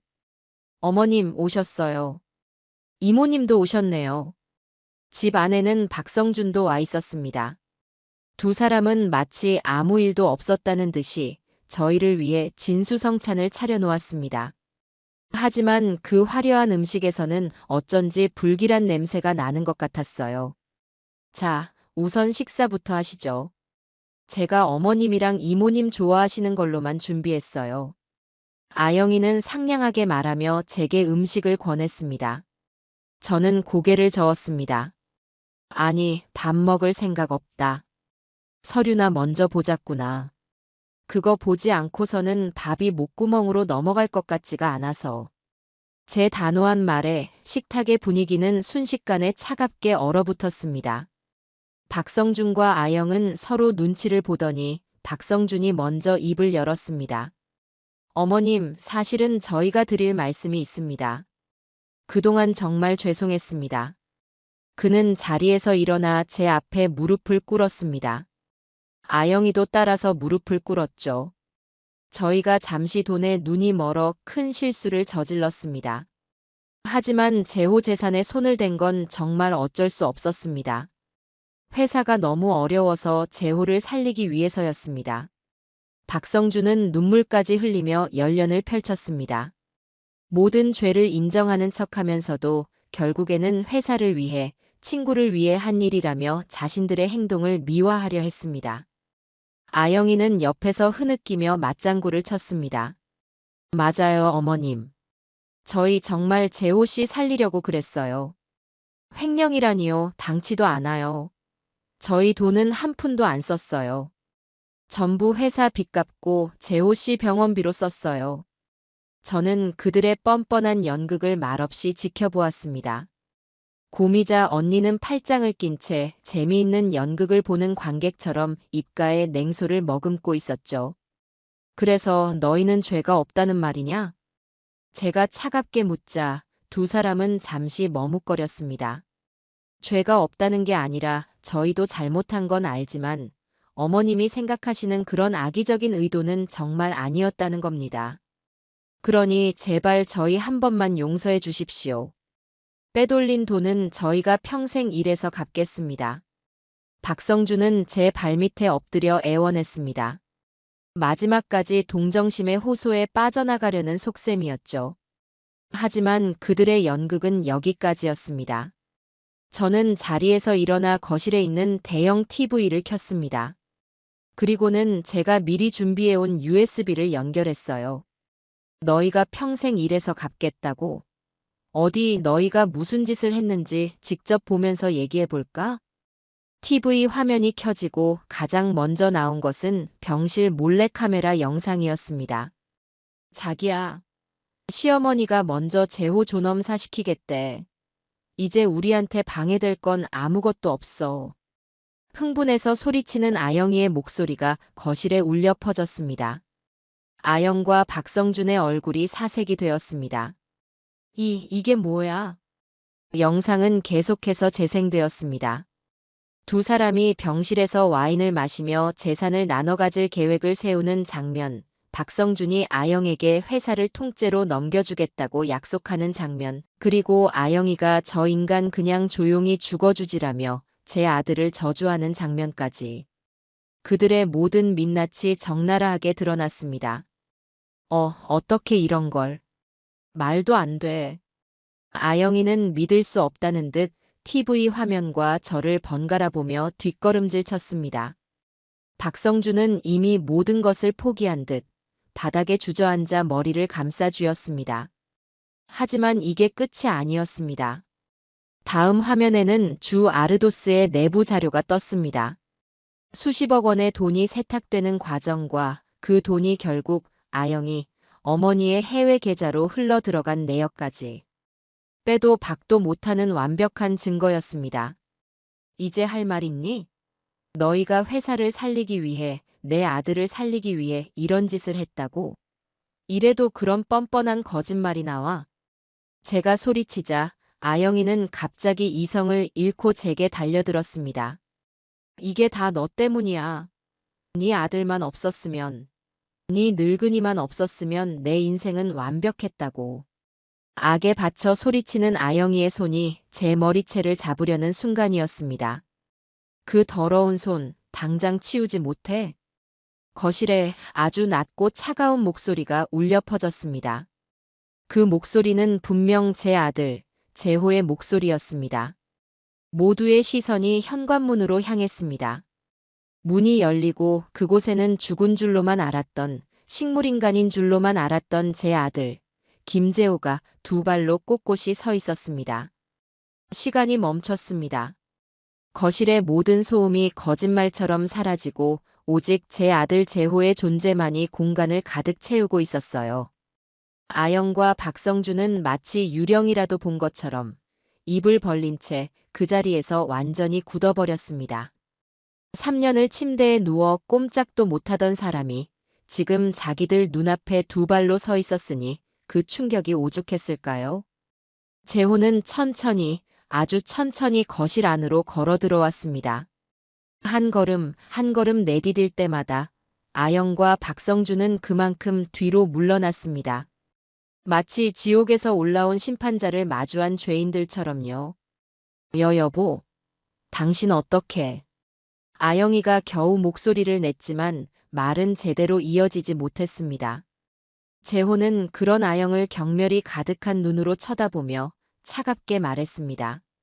내 이름 함부로 부르지 마. 역겨우니까. 그 한마디에 아영이의 얼굴에서 핏기가 완전히 가셨습니다. 재호는 아영을 지나쳐 바닥에 주저앉아 있는 박성준에게로 다가갔습니다. 성준아. 내 친구 성준아. 재호는 박성준의 어깨를 친근하게 두드렸습니다. 하지만 그 행동에는 살기가 느껴졌어요. 네가 그랬지. 내가 그냥 숨만 붙어 있는 식물이라고. 기억이나 제대로 하겠냐고. 어때? 나 똑똑히 기억하고 있는 것 같은데. 네가 내 아내와 내 침대 옆에서 무슨 짓을 했는지 전부 다. 재호야, 그게 아니라 오해야. 나는 주아영한테 속은 거야. 저 여자가 먼저 나를 유혹했다고. 궁지에 몰린 박성준은 마지막까지 비겁했습니다. 모든 죄를 아영에게 떠넘기며 살아남으려 발버둥 쳤죠. 그 모습에 아영은 이성을 잃고 소리쳤습니다. 뭐? 저 인간이 지금 뭐라고 하는 거야? 너랑 나랑 같이 계획한 거잖아. 네가 먼저 회사 먹자고 했잖아. 두 사람은 서로를 향해 손가락질하며 삿대질을 하기 시작했습니다. 서로의 추악한 비밀을 폭로하며 누가 더 나쁜 놈인지를 경쟁이라도 하듯 외쳐댔죠. 그야말로 진흙탕 싸움이었습니다. 저는 그 꼴을 보며 인간의 밑바닥이 얼마나 추악할 수 있는지 똑똑히 보았습니다. 시끄러워. 재호의 나지막한 한마디에 두 사람의 싸움이 뚝 그쳤습니다. 너희 둘 다 똑같은 쓰레기야. 누가 더 더럽고 말고 할 것도 없어. 재호는 TV 화면을 가리켰습니다. 화면에는 마지막 영상이 재생되고 있었습니다. 바로 어제 박성준이 저와 고미자 언니를 만나 모든 것을 자백하고 아영의 범죄 증거가 담긴 USB를 넘겨주는 장면이었습니다. 그 영상은 언니의 안경에 달린 몰래카메라로 촬영된 것이었죠. 박성준, 너는 이미 네 친구를 팔아넘겼고. 재호는 다시 아영을 향해 고개를 돌렸습니다. 주아영, 너는 네 남편이 깨어났다는 건 꿈에도 모른 채 마지막까지 네 내연남을 믿고 있었지. 어때? 둘 다 서로에게 멋지게 배신당한 기분이. 재호의 말은 비수처럼 두 사람의 심장에 꽂혔습니다. 그들은 그제야 자신들이 완벽하게 고립되었음을, 서로의 손에 의해 파멸했음을 깨달았습니다. 아영은 결국 무너져 내렸습니다. 바닥에 주저앉아 아이처럼 엉엉 울기 시작했어요. 잘못했어요, 여보. 내가 다 잘못했어요. 제발 한 번만 용서해줘요. 네. 시키는 건 뭐든지 다 할게요. 용서. 재호는 코웃음을 쳤습니다. 그 말은 나한테 할 게 아니라 법정에서 판사한테 가서 해. 아, 물론 그 전에 너희를 애타게 기다리는 손님들이 좀 있어. 재호의 말이 끝나기 무섭게 현관문이 다시 열렸습니다. 그리고 그곳으로 경찰 제복을 입은 남자 2명이 들어섰습니다. 그들 뒤에는 고미자 언니의 후배라는 그 형사도 서 있었죠. 주하영 씨, 박성준 씨. 사기 및 횡령, 사문서 위조 혐의로 2분을 체포합니다. 변호사를 선임할 수 있으며 묵비권을 행사할 수 있습니다. 형사가 미란다 원칙을 고지하며 2사람에게 수갑을 채웠습니다. 아영과 박성준은 아무런 저항도 하지 못했습니다. 아니, 할 기력조차 남아있지 않았겠죠. 그들의 화려했던 범죄 연극이 가장 비참한 방식으로 막을 내리는 순간이었습니다. 경찰에 끌려나가던 아영이가 마지막으로 저를 돌아보았습니다. 그녀의 눈에는 눈물 대신 섬뜩한 증오가 담겨 있었습니다. 당신 다 알고 있었지. 처음부터 다 알고 우리를 가지고 논 거지. 이 악마 같은 늙은이. 저는 그런 아영이를 향해 제 인생에서 가장 차갑고 아름다운 미소를 지어 보였습니다. 그래, 다 알고 있었단다. 네가 내 아들 침대 옆에서 다른 놈이랑 뒹굴 때도, 내 앞에서 가증스러운 눈물을 흘릴 때도. 그리고 나는 매일 밤 기도했지. 너희가 지금처럼 내 앞에서 무릎 꿇고 파멸하게 해달라고. 내 기도가 오늘 드디어 이루어졌구나. 제 말에 아영이는 절규하며 경찰의 손에 이끌려 집 밖으로 사라졌습니다. 박성준 역시 고개를 푹 숙인 채 죄인처럼 끌려나갔습니다. 모든 것이 끝났습니다. 폭풍이 휩쓸고 지나간 거실에는 저와 재호, 그리고 고미자, 언니만이 남아 있었습니다. 재호는 긴장이 풀린 듯 다리에 힘이 풀려 휘청거렸습니다. 제가 달려가 아들의 몸을 부축했습니다. 아들 괜찮아? 괜찮은 거야? 네, 엄마. 괜찮아요. 이제 정말 다 끝났어요. 재호는 제 어깨에 기대어 참았던 숨을 몰아쉬었습니다. 그동안 아들을 짓눌렀던 거대한 무게가 드디어 사라진 것 같았습니다. 고미자 언니는 그런 저희 모자를 보며 따뜻하게 웃어주었습니다.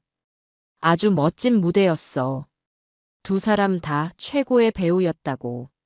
언니의 칭찬에 저와 재호는 마주보며 희미하게 웃었습니다.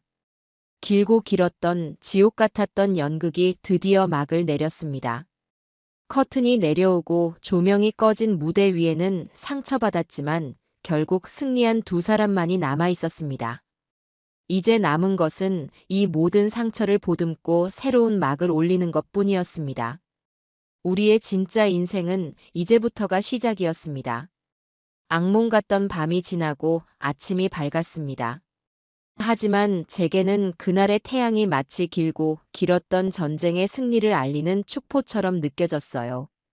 아영과 박성준이 체포된 후 집안에 남은 것은 그들이 차렸던 화려한 음식과 처참하게 깨져버린 그들의 탐욕뿐이었습니다.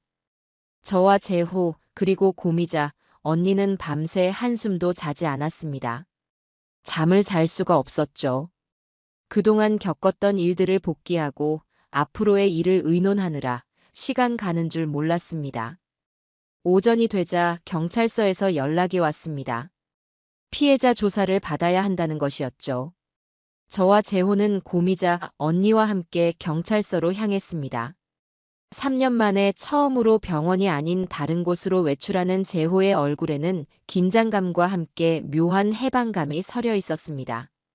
경찰서 조사실은 차갑고 딱딱한 공기로 가득했습니다. 담당 형사는 저희에게 따뜻한 차를 건네며 최대한 편안한 분위기에서 조사를 진행하려 애썼습니다. 김재호 씨, 3년간 의식이 없는 상태로 누워 계셨다고 들었습니다.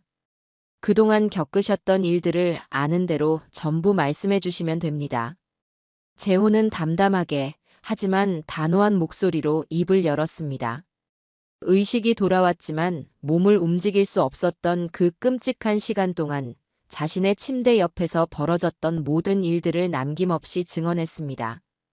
주하영과 박성준이 나누었던 대화, 자신을 조롱하고 저주했던 말들, 자신의 손을 잡고 도장을 찍었던 그 서늘한 감촉까지. 제호의 증언이 이어지는 동안 조사실 안의 모든 사람들은 숨을 죽였습니다. 베테랑 형사의 눈감마저 분노로 붉게 물들 정도였으니까요. 다음은 제 차례였습니다. 저는 그동안 모아두었던 모든 증거를 제출했습니다. 병실에 설치했던 몰래카메라 영상과 녹음 파일이 담긴 USB, 박성준에게서 받은 아르도스의 내부 자료, 그리고 고미자 언니의 도움으로 추적한 차명 계좌 내역까지. 증거물을 확인하던 형사는 혀를 내둘렀습니다. 어머님, 정말 대단하십니다. 이 정도 증거를 일반인이 모으셨다니요. 이 정도면 저자들, 변호사 할아버지가 와도 절대 못 빠져나갑니다. 조사를 마치고 경찰서를 나서는 길, 하늘은 눈이 시리게 파랬습니다. 제호는 한참 동안 말없이 하늘을 올려다보았어요. 그리고는 제게 나지막이 말했습니다. 엄마, 숨을 쉴 수 있다는 게 이렇게 좋은 건지 몰랐어요. 저는 그런 아들의 등을 말없이 토닥여 주었습니다.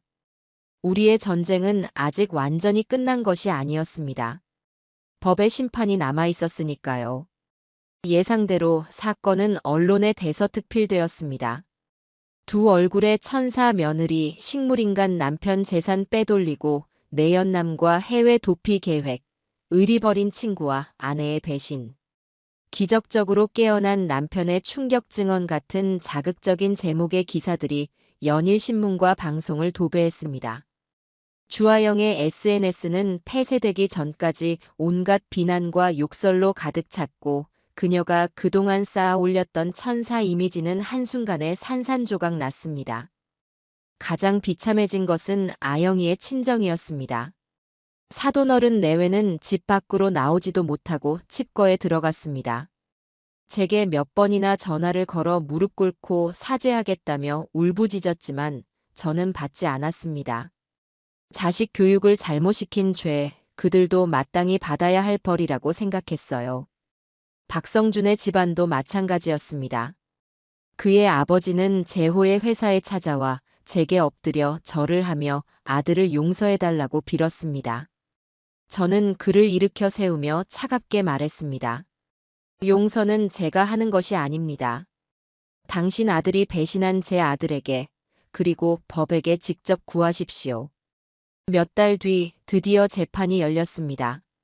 저와 제호는 피해자이자 증인으로 법정에 출석했습니다. 피고인석에 앉아있는 주하영과 박성준의 모습은 불과 몇 달 전과는 완전히 다른 모습이었습니다. 화려했던 모습은 온데간데 없고 초췌하고 불안에 떠는 죄인의 모습, 그뿐이었죠.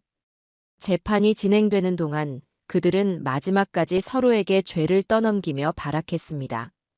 주하영은 박성준이 모든 것을 주도했으며 자신은 사랑에 눈이 멀어 이용당했을 뿐이라고 주장했습니다. 박성준은 주하영의 사치와 탐욕 때문에 어쩔 수 없이 범행에 가담하게 되었다며 눈물로 호소했죠. 그들의 역겨운 변명을 듣는 내내 저는 주먹을 꽉 쥐었습니다. 마침내 제호가 증인석에 섰습니다. 제호는 피고인석을 똑바로 바라보며 자신의 목소리로 직접 모든 진실을 증언했습니다. 존경하는 재판장님, 저는 지난 1년간 살아있는 지옥을 겪었습니다. 제 아내라고 믿었던 사람과 제 친구라고 믿었던 사람이 제 바로 옆에서 저를 배신하고 조롱하는 것을 매일같이 들어야만 했습니다. 저들은 제 재산뿐만 아니라 제 인격과 영혼까지 짓밟았습니다. 저들에게 용서란 있을 수 없습니다. 부디 법이 허용하는 가장 엄격한 벌을 내려주시길 바랍니다. 제호의 증언이 끝나자 법정은 숙연해졌습니다. 주하영과 박성준은 고개를 푹 숙인 채 아무 말도 하지 못했습니다. 그리고 마침내 선고의 날이 밝았습니다. 피고인 주하영, 피고인 박성준. 두 사람은 피해자와의 개인적인 신뢰관계를 악용하여 의식이 없는 피해자를 상대로 장기간에 걸쳐 계획적으로 사기 및 횡령 사문서 위조 등의 범죄를 저질렀습니다. 그 죄질이 극히 불량하고 반성의 기미가 보이지 않으므로 피고인 주하영에게 징역 15년, 피고인 박성준에게 징역 12년을 선고한다. 땅, 땅, 땅. 판사의 선고가 내려오고 법봉 소리가 법정 안에 울려 퍼졌습니다. 주하영은 그 자리에 주저앉아 절규했고 박성준은 망연자실한 표정으로 허공을 바라보았습니다. 저는 제호의 손을 꼭 잡았습니다. 길고 길었던 복수가 드디어 법의 이름으로 완성되는 순간이었습니다. 법정을 나서자 수많은 기자들이 저희를 둘러쌌습니다. 저는 그들을 향해 그리고 카메라 너머 이 모든 것을 지켜보고 있을 세상 사람들을 향해 제 인생에서 가장 당당하고 힘 있는 목소리로 말했습니다. 정의는 반드시 승리합니다. 진실은 절대 가려지지 않습니다. 오늘 대한민국 법원이 그것을 증명해 주었습니다. 그날 밤 저는 오랜만에 두 다리를 뻗고 잠을 잤습니다. 3년간 저를 짓눌렀던 악몽이 드디어 끝났다는 안도감 때문이었을까요? 꿈속에서 저는 환하게 웃고 있는 남편을 만났습니다. 남편은 아무 말 없이 그저 인자한 미소로 저를 바라보고 있었습니다. 마치 그동안 고생 많았소, 여보라고 말해주는 것 같았어요. 저는 남편을 향해 괜찮다고, 이제는 정말 괜찮다고 마음으로 대답했습니다. 우리의 아들과 회사는 이제 제가 지켜낼 것이라고. 법의 심판은 끝났지만 현실의 문제는 이제부터가 시작이었습니다. 주하영과 박성준이 망쳐놓은 회사는 그야말로 쑥대밭이 되어 있었어요. 자금은 바닥을 드러냈고 핵심 기술 자료는 경쟁사로 유출되었으며 남은 직원들은 불안에 떨고 있었습니다. 제호가 회사로 복귀하던 첫날, 회의실에 모인 직원들의 얼굴에는 반가움보다는 의심과 걱정이 더 가득했습니다. 여러분, 제가 돌아왔습니다. 그동안 정말 죄송했습니다. 제호는 직원들 앞에 깊이 고개를 숙였습니다. 자신의 불찰로 회사와 동료들을 위기에 빠뜨린 것에 대한 진심 어린 사과였죠. 그리고는 앞으로의 계획을 발표했습니다. 저는 오늘부터 이 회사를 처음부터 다시 세운다는 마음으로 일할 겁니다. 여러분이 저를 한 번 더 믿어주신다면 저는 제 모든 것을 걸고 이 회사를 다시 일으켜 세우겠습니다. 하지만 한 번 무너진 신뢰는 쉽게 회복되지 않았습니다. 투자자들은 등을 돌렸고 은행은 대출금 상환을 압박해왔습니다. 제호는 밤낮을 가리지 않고 일했습니다. 새로운 투자자를 만나기 위해 전국을 뛰어다니고 떠나간 직원들을 설득하기 위해 집까지 찾아가 무릎을 꿇었습니다. 그런 아들의 모습을 보며 저는 더 이상 뒤에서 지켜보고만 있을 수 없었어요. 저는 제 이름으로 된 아파트와 땅을 모두 처분했습니다. 그리고 그 돈을 전부 회사에 투자했어요. 남편의 피와 땀이 서린 회사를, 아들이 목숨 걸고 지키려는 회사를 이대로 무너지게 둘 수는 없었으니까요. 엄마, 어떻게 이러실 수가 있어요? 제호는 제 결정에 눈물을 흘리며 반대했습니다. 이건 엄마가 평생 모은 재산이잖아요. 저 때문에 엄마까지 길거리에 나앉게 할 수는 없어요. 저는 그런 아들의 손을 잡고 말했습니다. 아들, 엄마한테 가장 큰 재산은 돈이나 집이 아니라 바로 너야. 너만 다시 일어설 수 있다면 엄마는 아무것도 필요 없어. 그리고 이건 그냥 주는 돈이 아니야. 투자하는 거지. 나중에 회사가 다시 일어서면 10배로 갚아라, 이놈아. 제 농담 섞인 말에 제호는 더 크게 울었습니다. 그날 이후 저는 단순히 투자자에서 그치지 않고 회사의 정식 감사로 출근하기 시작했습니다. 평생을 가정주부로만 살았던 제게는 엄청난 도전이었죠. 하지만 저는 두렵지 않았습니다. 고미자 언니에게 법률과 회계를 배우고 밤을 새워가며 회사 서류들을 파고들었습니다. 저는 이제 연약한 엄마가 아니었습니다. 아들과 함께 회사를 지키는 든든한 동지이자 감시자였죠. 저와 제호의 필사적인 노력은 조금씩 빛을 발하기 시작했습니다. 우리의 진심을 알아본 몇몇 직원들이 회사로 돌아왔고 재호의 옛 명성을 기억하는 작은 투자자들이 다시 손을 내밀어 주었습니다. 회사는 아주 느리지만 분명히 다시 살아나고 있었습니다. 몸은 고되고 힘들었지만 제 마음은 그 어느 때보다 평온하고 충만했습니다.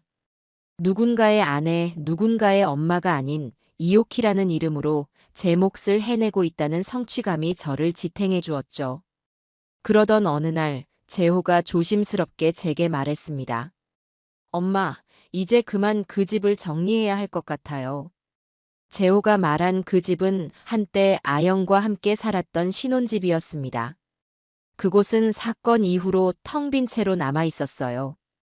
그 집에는 우리의 행복했던 기억보다 아프고 끔찍한 기억이 더 많이 서려 있었습니다. 그래, 그래야지. 주말에 저와 재호는 그 집을 찾아갔습니다.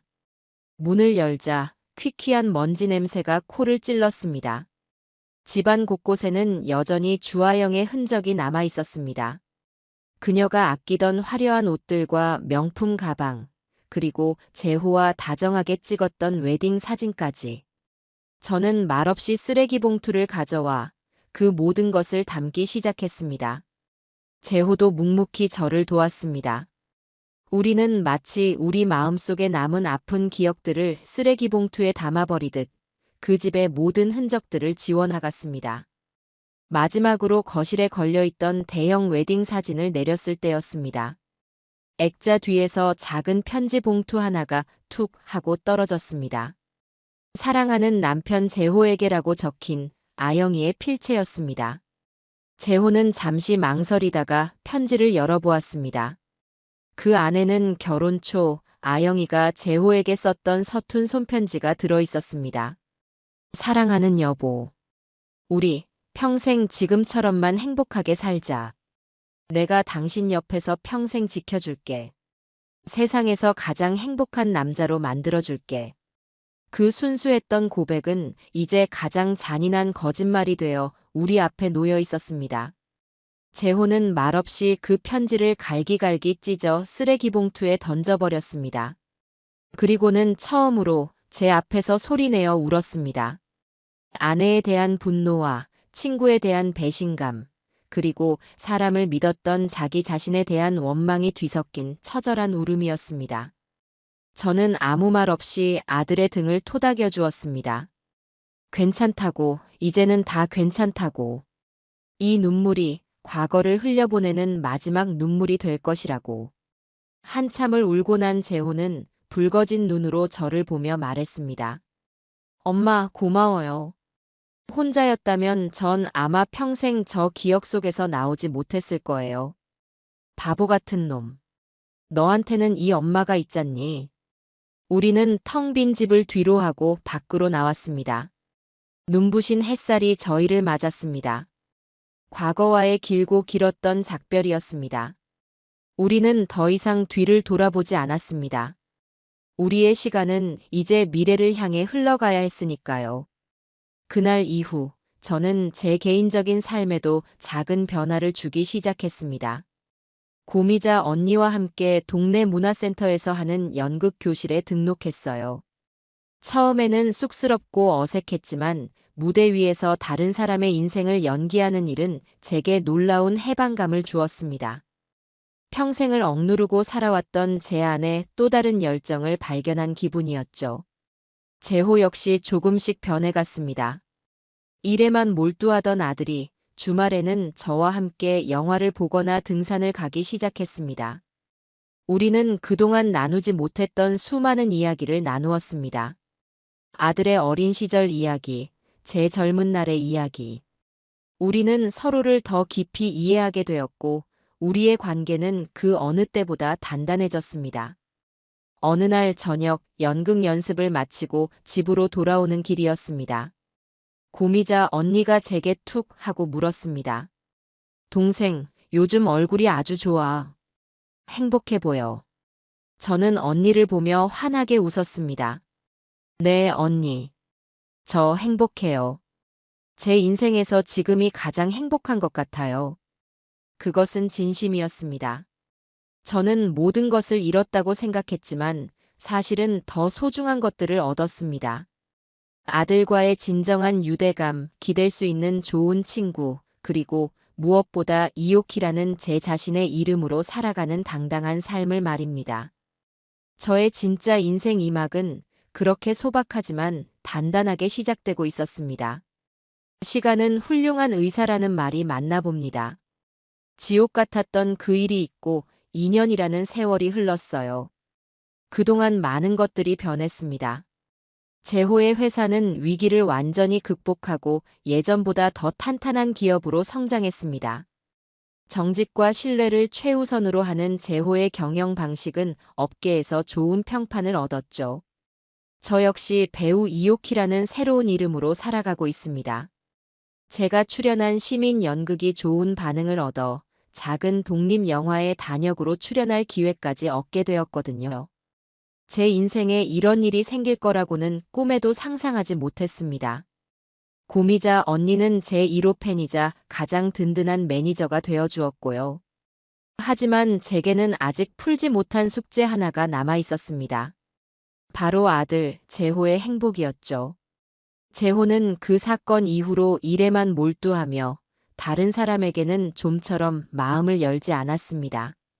특히 여자에게는 철옹성 같은 벽을 치고 있었죠.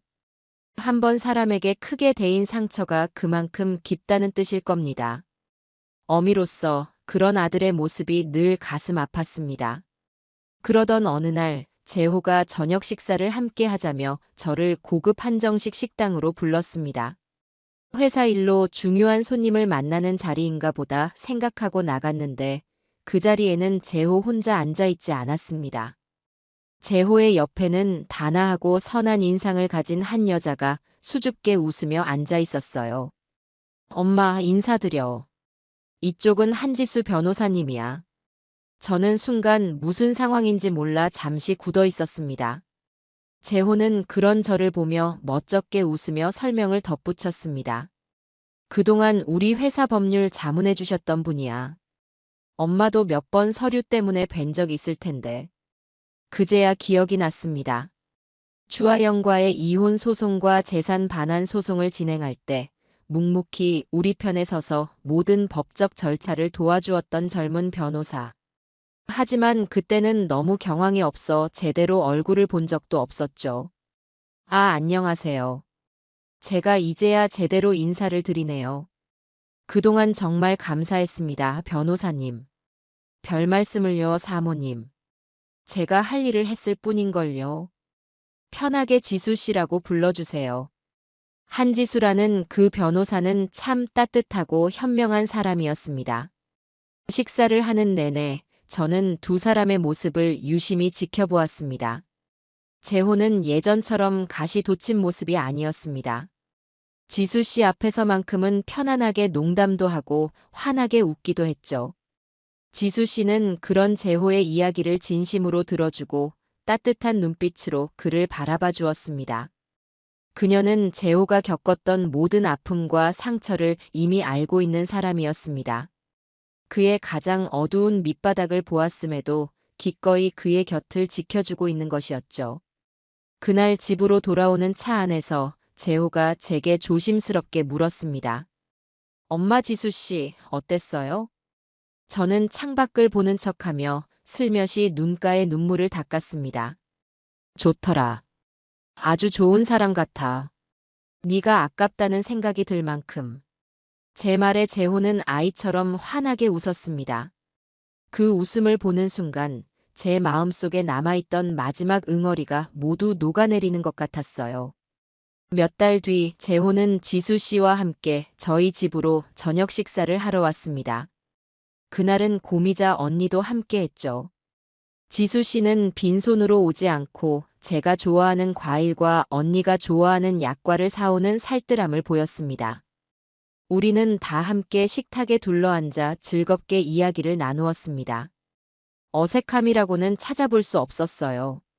마치 오랫동안 알고 지낸 가족처럼 편안하고 따뜻한 분위기였습니다. 식사가 끝나고 과일을 먹을 때였습니다. 제호가 갑자기 자리에서 일어나 제 앞에 서서 봉투 하나를 내밀었습니다. 엄마, 이거 받으세요. 이게 뭐니? 그때 엄마가 회사에 투자했던 돈이요. 10배로 갚으라고 하셨죠? 아직 10배는 아니지만 그래도 이젠 엄마 돈 없이도 회사가 괜찮아졌어요. 정말 감사합니다, 엄마. 저는 봉투를 받지 않고 아들의 손을 꼭 잡았습니다. 아니다. 그 돈은 너희 결혼할 때 내가 주는 선물이다. 제 말에 재호와 지수 씨의 얼굴이 빨개졌습니다. 고미자 언니는 박수를 치며 소리쳤죠. 어머, 어머. 동생, 지금 프로포즈 대신 해주는 거야? 김 사장, 얼른 대답 안 하고 뭐 해? 재호는 쑥스러워하면서도 지수 씨를 향해 돌아보며 말했습니다. 지수 씨 엄마가 허락하신 것 같은데. 나랑 결혼해 줄래요? 지수 씨는 눈물을 글썽이며 말없이 고개를 끄덕였습니다. 그 모습을 보는데 저도 모르게 눈물이 흘렀습니다. 하지만 그 눈물은 슬픔의 눈물이 아닌 기쁨과 감사, 그리고 행복의 눈물이었습니다. 얼마 후 재호와 지수 씨는 양가 가족과 가까운 지인들만 모시고 작은 결혼식을 올렸습니다. 화려하진 않았지만 그 어떤 결혼식보다 따뜻하고 진심 어린 축복이 가득한 자리였죠. 저는 아들의 손을 잡고 식장으로 들어가는 새 며느리의 뒷모습을 보며 마음속으로 남편에게 말했습니다. 여보, 보고 있어요? 우리 아들, 이제 정말 행복해졌어요. 당신도 하늘에서 기뻐하고 있죠? 결혼식이 끝나고 저는 고미자 언니와 함께 공원으로 산책을 나갔습니다. 상쾌한 바람이 얼굴을 스쳤습니다. 이제 정말 다 끝났네. 동생, 속이 다 후련하겠다. 네, 언니. 정말 후련해요. 이제 아무런 미련도 후회도 없어요. 우리는 벤치에 앉아 잠시 쉬어갔습니다. 공원에서는 아이들이 즐겁게 뛰어놀고 있었고 젊은 연인들은 서로를 보며 사랑을 속삭였습니다. 평범하지만 소중한 일상들이었습니다. 저 역시 그 평범한 행복 속으로 돌아온 것이죠. 동생, 이제 뭐 할 거야? 연극은 계속할 거지? 그럼요. 다음 주부터는 새로운 작품 연습 들어가요. 이번엔 주인공이래요, 제가. 저는 활짝 웃으며 대답했습니다. 고미자 언니는 제 어깨를 툭 치며 말했습니다. 잘 됐네. 역시 내 동생이야. 네 인생의 주인공은 바로 너라니까. 언니의 말에 우리는 함께 큰 소리로 웃었습니다. 그래요, 제 인생의 주인공은 바로 저, 이오키였습니다. 길고 긴 막장 드라마의 조연이 아닌 제 삶을 스스로 개척해 나가는 당당한 주인공. 제 아들은 이제 새로운 가정을 꾸렸고 저 역시 제2의 인생을 찾았습니다. 모든 것이 제자리를 찾은 겁니다. 하늘은 더없이 맑고 푸르렀습니다. 저는 그 하늘을 보며 앞으로 펼쳐질 제 인생의 새로운 장면들을 기대했습니다. 이제 제 이야기에는 더 이상 분노와 복수는 없을 겁니다. 오직 사랑과 웃음, 그리고 행복만이 가득할 테니까요. 저의 진짜 해피엔딩은 바로 지금부터 시작이었습니다.